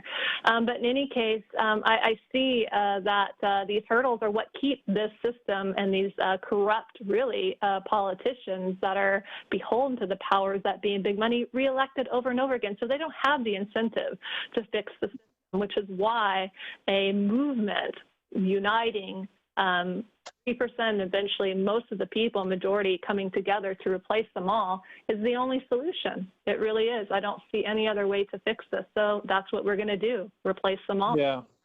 Christina, I'm really interested. I'm really interested in this moment right now where people are talking about whether or not elections will be had, if there's going to be mail-in ballot processes. We're already starting to delay and move back elections, and at some point you can't move the election back, a primary back too close to the general, because you still have to hold the general. It seems right now in any time of crisis, there are corrupt forces that are going to try to corrupt the system even more. I'm just kind of curious what you've made of the national conversation around voting by mail or these delay in voting systems. What should we be on the lookout for to ensure that our systems are protected? A great question. Again, Amber McReynolds is one of our speakers at our, I think, 7th or 8th now, Electoral Reform Symposium we had in Colorado last year. She's the founder of Vote at Home. You can go to voteathome.org, which specializes in mail-at-home, mail-in ballots. Great. You know, one of my concerns about it was making sure that the mail-in ballots aren't so last minute, because sometimes things come up a week or two out. People want to, you know, potentially change their ideas on votes because something comes out. And so she has a really good balance with that, is what I sense. Also, blockchain voting. I do foresee that as the future. It seems like one of, if not the best options right now, but in 5-10 years from now, it will become obsolete likely, and better will rise. So where you can actually vote and be, I have experts you can bring on your show for that to go into it. I am learning so much from them quickly, but where you can actually vote through your phone and be verified. And so these are the things of the future. Of course, ballot access, another one where you can, you know, sign signatures electronically, but that's another topic. So yeah, I'm all about that, but gosh, we need to change the voting machines first and foremost. The powers that be in big money should not have any ties whatsoever to our current voting machines like Default Dominion, which they currently do, and that is corrupt and unethical. Yeah, we have a caller on the line. Daniel, thank you for being patient. What's on your mind today? What's on my mind is the political divide between the older generation and the younger generation.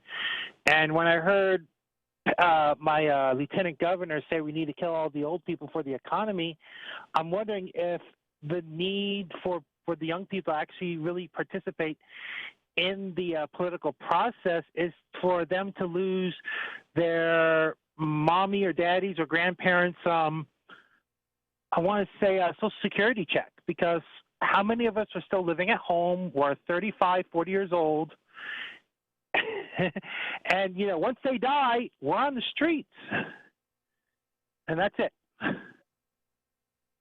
Wow. Thank you. That's dark.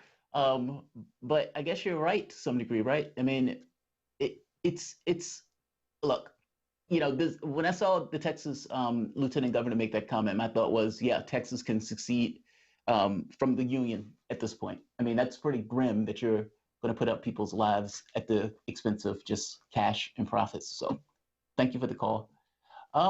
So let's go into a secondary part of this particular election, because the caller is hitting on something with the notion of this election, this idea of Biden, and I guess you could say the falling down of the job.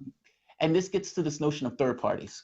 Now, my argument is that third parties are drastically important if you want to keep the other parties accountable. Even in a two-party system, to some degree, you need something that can always be this kind of specter of something else. What is your argument for people who are making this case about Dem exit?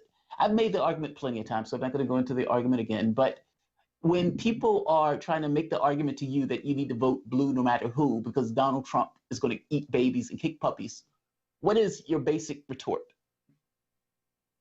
Well, I mean, voting out of fear is what has gotten us into the problem that we have today, the lesser of two evils. And the big reason why we're stuck voting between two candidates because, again, we have the singular vote. If we had ranked choice voting, we could just rank. If we, had four candidates in the general election and vote, what's our top, first, second, third, fourth, and it's more detailed to explain how it works out. But you can go to fairvote.org and learn more about ranked choice voting. Somebody we work close with there, Rob Ritchie, and that whole team, and so that rids of that fear syndrome. But for me, I personally vote where my heart and my conscience is. So, I finally have voted for several local candidates where I live in Cambria, California, because I 100% believed in every viewpoint that they had. And I foresee one day I'll be able to vote for a presidential candidate that I 100% support, because I just will not vote out of fear or for somebody that I think is just a little better than the other or whatnot. So, yes.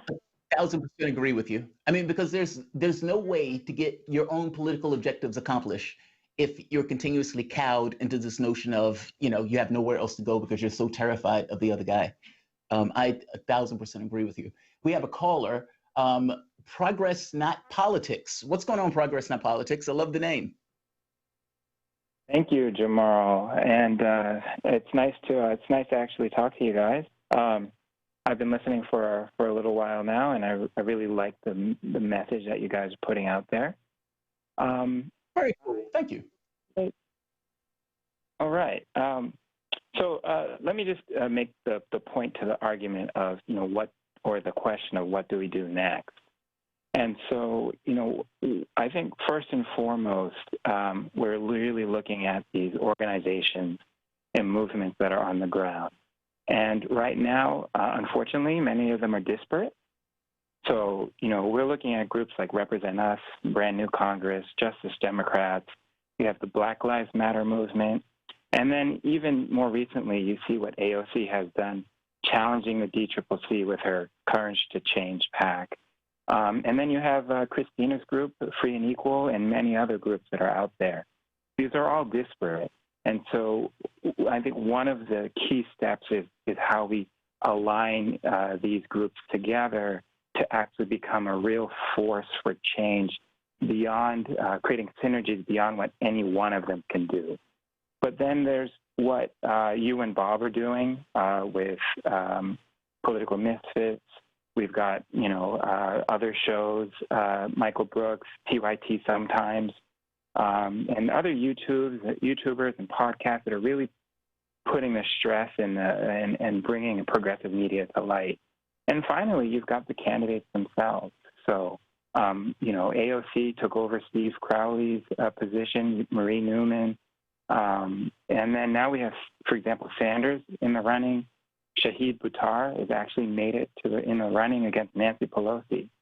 So the question is, are we going to see more wins, like, for example, Democrats abroad, where Sanders just won with more than 50% of the vote, or are we going to have near misses? And the question is, how do we learn from those near misses? So I love everything that you guys are talking about. I really love what Christine is talking about. We need to take what works and keep moving with that. We need to bring young people, figure out how we get them voting, and then maybe we'll have more AOCs than we have the near misses. So, thank you, Progress Not Politics. I think it's funny. I think part of me agrees, part of me disagrees.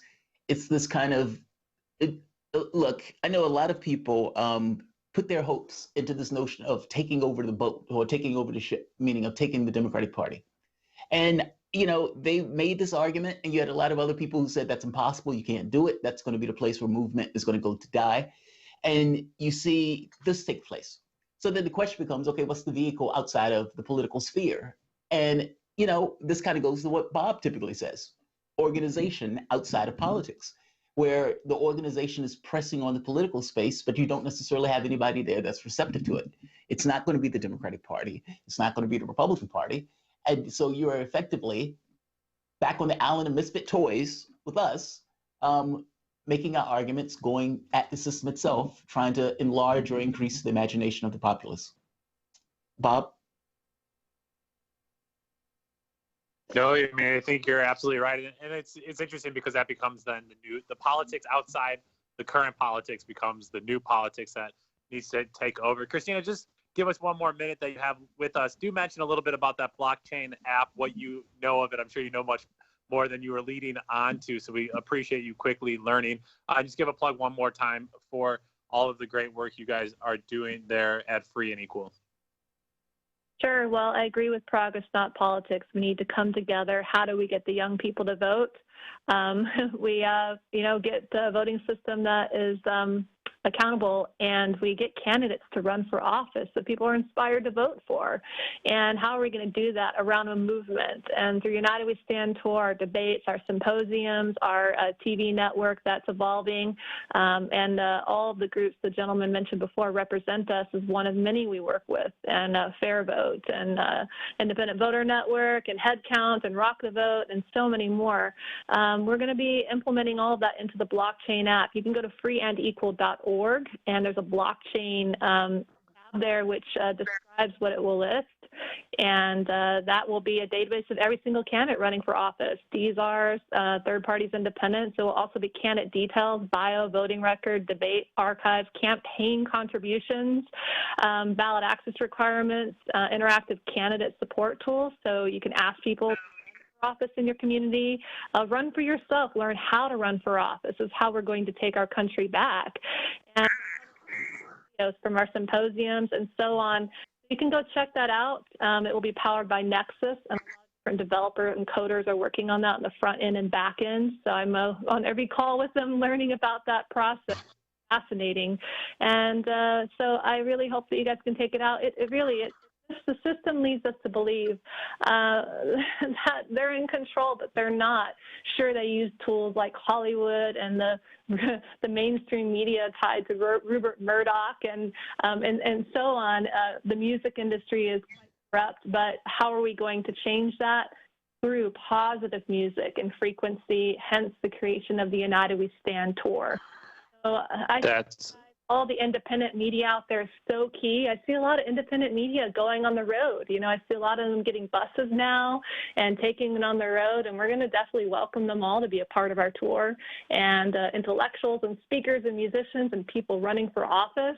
And, we're going to bring about peace and harmony within the U.S. And when we do that, the whole world will follow. They are watching us right now, the U.S. today, and sure, it's hard times now. It's going to get harder before it gets better, but the great things, again, good things are coming. I do feel that, and it's not an option. Mm-hmm. Christina Tobin, thank you so much for joining us. Christina Tobin's the founder of Free and Equal, a nonprofit, nonpartisan organization. Before we do go to our break, I heard rumors on the line, Jamal, that there's a man named Stedman, or a human named Stedman, that wants to preview what he's going to come at you with on Friday in our weekly Come At Me Bro segment. Stedman, are you there? Hi. Hello, Stedman. Hello. When Mondale was there. Stedman, you there? Oh, there you are. Yeah. Go for it. Yeah. So it's actually a comment on last Friday. I called in, but I didn't get in. Okay. Mondale was there. And so I'm kind of defending Jamal. I called in. I had problems with Bernie as a black voter and stuff. But, Mondale's ridiculous, okay? It just came out that one of Elizabeth backers supported Joe Arpaio, okay? She hasn't really been progressive at all in any way that means anything. She hasn't offered any substantive policies for the black community or for progressives in general. For him to defend her like that and even defend John Edwards and even defend Obama, simultaneously trying to say that Bernie isn't progressive or whatever, that's ridiculous. I mean, just something general like Medicare for all. Sure, other people have thought of it, but Bernie Sanders raised the profile of that. You know what I'm saying? I don't know Mondale, so I don't know his activism at all. I know Medicare for all because of Bernie Sanders. I know free college because of Bernie Sanders. I don't know. You know what I'm saying? So I hear it, Stedman. You finalized it. We didn't have a winner named. Jamal, you won last Friday's debate. Stedman, thank you so much for making that point and declaring Jamal the winner. Jamal, congratulations on Political Misfits. We have a break to get to our weekly segment here on Tuesday, the politics in art. We're going to be back after the short commercial break.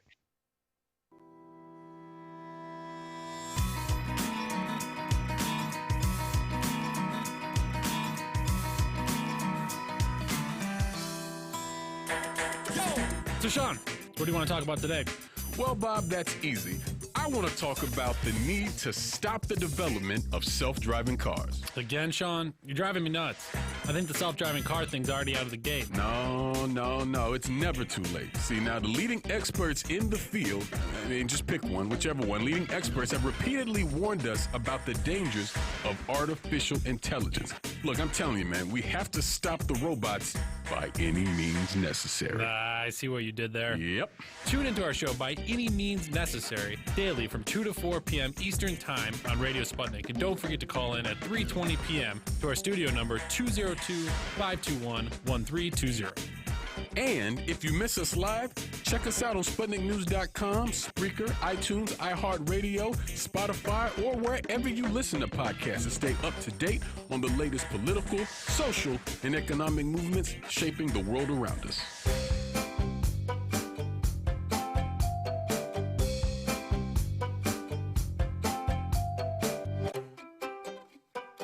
Well, welcome back to Political Misfits on Radio Sputnik, where we bring you news, politics, and culture. Time for our weekly segment, Politics of Art, where we take a look at art and its interaction with the politics of the day.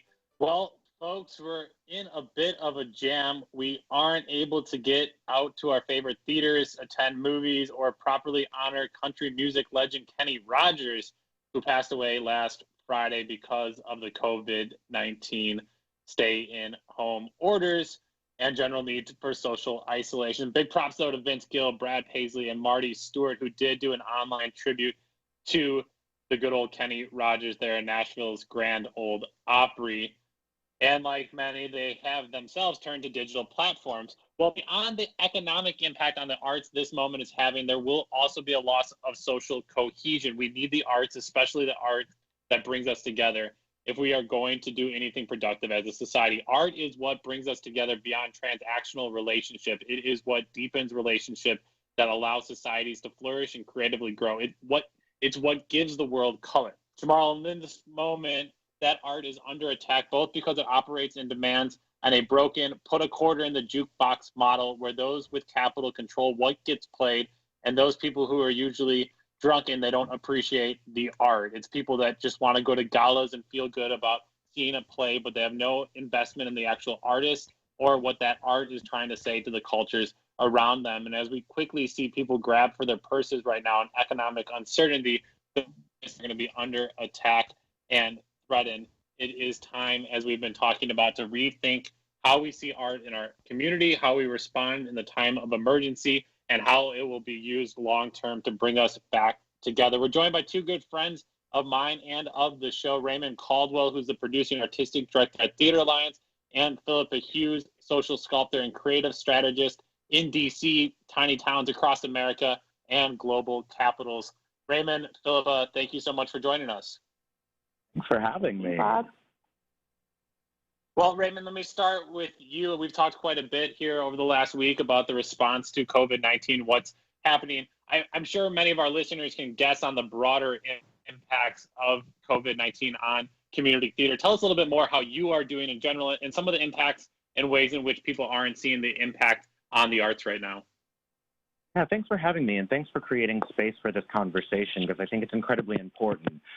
Theater Alliance produces socially conscious, thought-provoking work in Ward 8, Anacostia. You know, the goal of our work is to move our communities to conversation and through conversation. We actually were just and just tell us briefly about Anacostia and the importance of your theater there for our international listeners. Yeah, I think that Anacostia and Ward 8 is an incredibly important community here in Washington, D.C. It is one of the only communities here in Washington, D.C. that actually doesn't have a professional theater company operating in it. And so Theater Alliance was wanting to fill that void. We totally recognize that a number of communities have been disenfranchised from the performance space of theater and professional theater. And so the goal of our work is actually to make theater a cultural value within our community. And to do that by actually partnering with organizations that are serving Ward 8 and Anacostia and creating impactful conversations using what we can do, and that's art. We were just in the middle of producing a really beautiful show called This Bitter Earth by Harrison David Rivers. And we actually were engaging in really difficult conversations about allyship. And those conversations were going swimmingly. It was amazing to hear what our community was saying about allyship. And we, unfortunately, because of the pandemic, had to close that show. And we now find ourselves rearranging not only our season, but all of our community programming. And that's incredibly difficult with small staff. This is something that a number of companies throughout, not only here in Washington, D.C., but throughout the United States are facing, reimagining all of the work that they were going to do. And that's very difficult because theater takes a lot of people and a lot of resources. So yeah, it's a strange moment, particularly for the professional theater. But past that, I start thinking about what are the ways in which our society is going to change post this pandemic? Are we dangerously reinforcing the idea that mediums like Netflix and Hulu are comparable to theater and the experiences of live performance? And then past that, as we start looking towards the future, because that's what the arts actually ask us to do, reimagine or look to then our future. And so what we are really looking forward to is a recession or a depression. And that can be very difficult because in those moments, we know how art is viewed, and art in these moments is often viewed as a luxury. And societal participation and societal valuing of the art decreases. And so I think that myself and many other theater leaders, but Theater Alliance specifically, we are looking at how we're preparing for the moment when we can reopen our doors. Will folks in our community trust these spaces post this moment of social distancing? We are also joined by Philippa Hughes. Philippa, I'm always so impressed by your efforts across the United States more recently to bring together people across the political, social, economic landscape to talk about what they have in common, talk about their shared space here in the United States and how they see themselves fitting in to learn about each other. So much of your work is thinking creatively and critically about how people share spaces. And now we're in a point of social isolation where people can't share space. I'm curious what the last few weeks have been like from your perspective. Well, I wanted to actually kind of underscore a thing that Raymond said is like, we do need to actually be in each other's presence. And there is a very powerful thing around not just live performance, but actually like being literally face to face and being able to smell and touch and acknowledge each other's existence in a very physical way. And so I am like a little bit worried about, on the one hand, I'm worried about, the impact, as Raymond said, about, the idea that, well, everybody will just start watching Netflix and think that that's a good substitute. But actually, on the other hand, I feel a little bit hopeful because the longer this goes on, the more we're going to realize how important it is to actually be in each other's physical presence. And so, I'm a very idealistic, optimistic person. And so I think that in a weird way, the longer this goes on, we might actually learn a lesson about the need for this and that how much we need to support it. And so I guess in the short term, what I'm worried about is that so many arts organizations and artists are just going to have to drop out. And so if we don't support them ASAP, like today, with actual cash, they're not going to exist for us to even be able to draw upon when we need them later again. We certainly need them now too. So that's sort of the thing I want to focus on, or I want to call out for is let's just, if you think art is even a little bit important in your life at all, and you have any ability to help financially, send cash now. Like, some people just aren't going to make it past the next month or 2 months or however long this is going to last. Yeah, absolutely scary times for so many people. That was Philippa Hughes talking. Curiosity Connects us. You can check out some of her work there. Philippa Hughes, the Pink Line Project, and so many other amazing projects she's working on. Raymond Caldwell, you're there with Theater Alliance. In every crisis, there is opportunity for change, transformation, improvement of what we have and how we see opportunities to improve. Given our system's breakdown, it's kind of the body has needed to be resuscitated and restarted now. What are some of the ideas and creative things you think might come out of this moment that we could actually improve what we're doing with the arts in our communities? Yeah, that I think is a really important thing for us to begin visioning forward and thinking about. I think for theater organizations, the focus of our work really has to be about directly impacting and serving our community. More now than ever, it's so important for us to hold space together, as Philippa said, and I think that's so important. And holding space together actually creates a space for us to navigate really complex conversations. And what we believe at Theater Alliance is that complex conversation is drawn out through a shared experience of a performance. And so how do we create those spaces again? I'm drawn to the idea as we move forward of cooperation. How are nonprofits and cultural institutions working together to help communities heal, specifically post this pandemic? How are cultural organizations cooperating with one another out of a responsibility to serve their community directly? And so as we move forward, I'm interested in the ways in which arts organizations can think about being hyper-local. There is a tendency right now for larger organizations throughout D.C. and throughout the United States, actually, to bring in actors from New York and Chicago and outside of their local communities. And what that does is it doesn't serve or create space or income for actors and designers who are here in Washington, D.C. There's been an ongoing joke in the acting community here in Washington, D.C., that if you want to appear on one of the larger stages, then you need to move to New York, and hopefully you'll be hired to come back. So how are we actually responsible for the artists who are in our communities? And then how are we using art to reflect this moment back to us again? Because, the scary thing, the very real thing, is that this will not be our last pandemic. And so cultural institutions and arts organizations actually can be creating spaces for audiences to reimagine a future together collectively. And, there's this really big push right now for theater to go digital. But the power of theater and our type of storytelling is the shared experience an audience can have collectively. And so as we start looking forward, I'm really excited to begin imagining how our spaces really become immersive. We are actually and actively doing artistic things that Netflix and Hulu and these very flat mediums cannot, because we are invested in the experiences, the direct and specific experiences of our communities.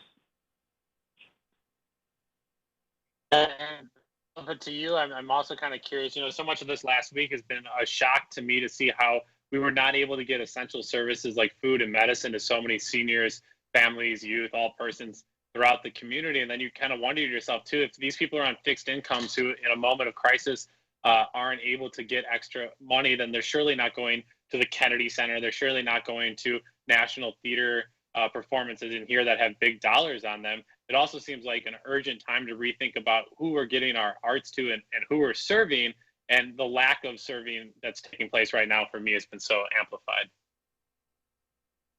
Yeah, that is so true. I mean, I feel this struggle with art as a luxury and then art as a necessity. When people are running out of food, it's kind of hard to say, hey, everybody, you have some, buy a ticket to the Kennedy Center. Like, I just don't see that. I don't feel good about asking for that. But, one thing that I have seen are artists rallying to help their neighbors. Lots of artists clearly are very good with their hands. They know how to make things. And so I know of at least 2 artist groups who have rallied to start making masks Also, a lot of artists use masks and certain equipment that they have in their workshops, and so they don't need them right now necessarily. And so donating that stuff. So, people doing what they can, but also it is such a scary thing. I've had like a little bit of a, fever that comes and goes for the last few days. And so like the best thing I could do is just to stay put, right? But it's like a sort of scary situation of wanting to be out and bringing people the things that they need. But also maybe the best thing you can do is just to stay put and let the professionals take care of the people in need. I don't have that was just my, sort of thought process of what I think that we're all kind of struggling with this very same thing. Many of us are struggling with this same thought process of what can we do? What is the best thing that each of us can do individually, but also collectively? And I think that we should be thinking on all these different levels. Jamarl Thomas, the co-host here of Political Misfits. I'm curious of what you've heard so far in the future of arts in the United States as we continue to battle this international pandemic.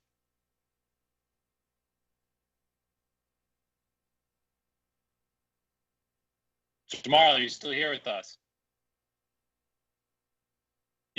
Raymond, so much of what I've been thinking about then is as we need to continue to use art as a tool of activism, I was kind of jokingly talking to a few people about what's happening on Capitol Hill in the Congress and the White House, and you're saying to yourself, well, how do we all collectively go and protest and march on the Capitol? How do we go and do that? I mean, do we form massive 6 foot apart protests? And if art is supposed to be the voice of activism, of check on the government systems, I mean, how do people figure out how they mobilize right now?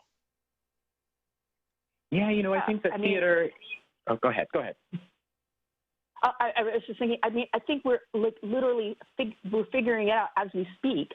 I mean, most of us, at the most, have probably only been social distancing for 10 or 11 days at this point. And so I do think people are out there trying to figure out the answer to this problem, even on a very small scale. I do like what I'm starting to see. There's a street artist named Absurdly Well who has been, really active out there, pasting, wash your hands posters, and he's working on the next, the next thing. Anyway, so I think that people are thinking about it. And so I do think in the next week or two, we're going to see some really creative solutions. Yeah, I'm excited for ways in which artists are going to begin responding to this moment. I have a friend in New York that wrote a post the other day that said, okay, I needed to take the last pause and think and prepare myself for the unexpected. Because in fact, what arts and what art spaces do is actually they unite our vocabulary. They give our activism a shared vocabulary. And so I'm excited to see the ways in which artists actually begin framing the ways in which we are talking about the pandemic, the ways we are surviving the pandemic, and the things that we actively are doing, the conversations that we're having. I'm really excited. Celeste Nua, for example, here in Washington, D.C., is doing a digital festival. And so how exciting to begin reimagining how we're producing theater and starting conversations using this digital platform to hopefully spring us into community, to spring us into shared spaces once we're allowed to gather again. So I think that what you're going to start seeing in the coming weeks is artists preparing for the next moment. How is it that we move forward? I'm curious, what are you guys planning on after this? Meaning, I would imagine after this is over with, I mean, the crisis is not going to last forever. What are you guys setting up and planning to do at the end of this particular crisis? Yeah, I will say that. Sorry, go ahead. Alliance Reimagining for next. The conversation, the thrust of the conversation we were going to have next season is very different. And now we actually are pushing to have a conversation specific to DC and specifically for DC artists, to create space for the creation of new work by DC artists that actually respond to this moment. I think the one thing that we're not thinking about is the trauma that folks might be coming out of post an event like this. How are young people in schools? And, many of the partnerships that we had brewing were actually in community schools. Young people actually are going to be severely impacted by this. And I think that the arts will create the space and the place for young people and communities, adults as well, to process this moment. That type of processing, I think, is really going to be fundamental as we start thinking about then moving forward. Yeah. So we have Maggie Smith on the line. Maggie, can you hear me? Yeah, hi. How's it going today? I wanted to bring up two things. One's the question. The first thing is shout out to Paul for bringing this to my attention, but what we need to realize is those N95 masks that they sell at the hardware store are the same masks that healthcare workers need. And so if people have N95 masks laying around still in the package, and I would not encourage people to just dump those off, because there's going to be a procedure that you're going to need to follow that the nurses will know in terms of you being able to drop those off in a way that's clean.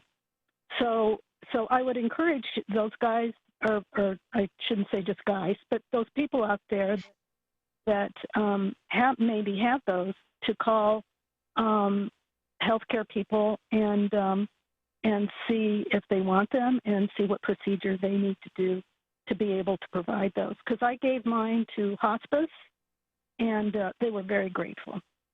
So very cool. Because they need to be. So what was the second comment? Out in the field. Yeah. So the other thing I wanted to bring up is I wanted to ask Bob. I think we need to realize that we're all creators, and we have this opportunity while we're, on quarantine, to be able to get in touch with that. And I'm not a person who is primarily visual, so I'd like to point out that we all, that's the majority of people, but some of us are not.